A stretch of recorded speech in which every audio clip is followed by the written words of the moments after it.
So I called this courier company in Newfoundland and explained my situation to her. I'm trying to get a letter to my dad, but I really need him to sign for it, right? Like, or something.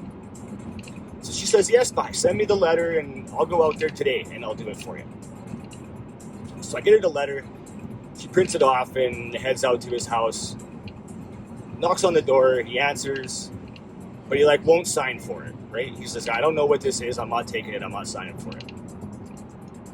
So she calls me and tells me that, he's there. He won't sign for it. So I said, fine, whatever. I don't care about the signature all that much. I just wanted him to know that it was there, right? And you've already piqued his curiosity a ton. Just go leave it in his mailbox. So she does. She goes out, leaves it in the mailbox, leaves. A couple hours later, he calls me.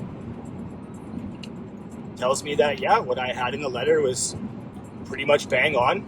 Totally makes sense. He's the right guy. I'm not super sure, at that point that he, super believed me, but I think he did, right? Very interesting situation, right? So he says, I don't really want to talk about it like this. I want to talk about it in person.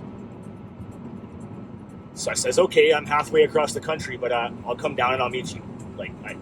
Obviously I wanted to meet him, right? So I call my first cousin and I'm like, hey, let's go meet Dad. And of course he was all over that, right? He's like, yes, bye, let's go down and meet your dad. So we booked the tickets, booked the hotel, head down to Newfoundland. Reach out to Dad and I'm like, hey, I'm here, let's go have a coffee. So we meet at this Tim Hortons in a mall.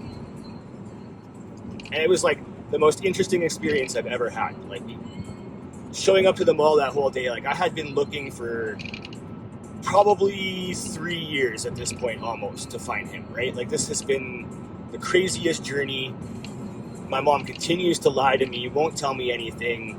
So at this point, I'm not even sure, right? So we go into the mall and I meet my dad, and it's this amazing experience. Just looking at the man, you could tell he was my dad. It was immediately apparent that he was my real dad. And it's nuts because for the longest time I had thought that my stepdad really was my dad. And I try to explain it to people like this, right?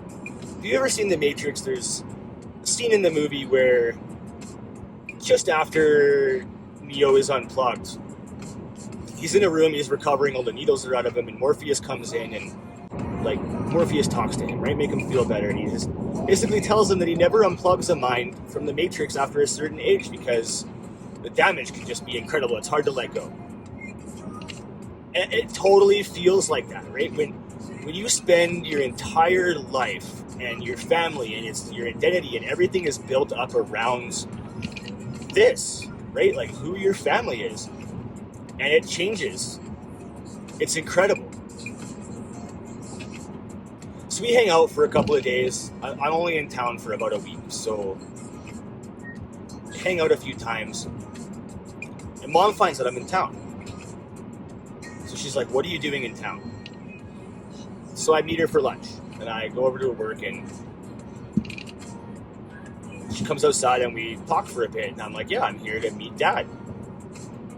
And I show her a picture of Dad and I together, right? And she denies it. She's like, no way, he doesn't look anything like you, there's no way, right? And so over the course of the week, some drama with her ensues. I was supposed to go over for dinner with them while I was in town. And just before we were supposed to go over for dinner, she calls and says, don't come. I don't want you to come. Don't come. And that turns out to be the last time I ever talked to her, was don't come for dinner. So Dad wasn't doing super well. I got super lucky meeting him in the end because it turns out that he's got some health problems and he's probably not going to make it for much longer. And it just so happened that my timing was impeccable.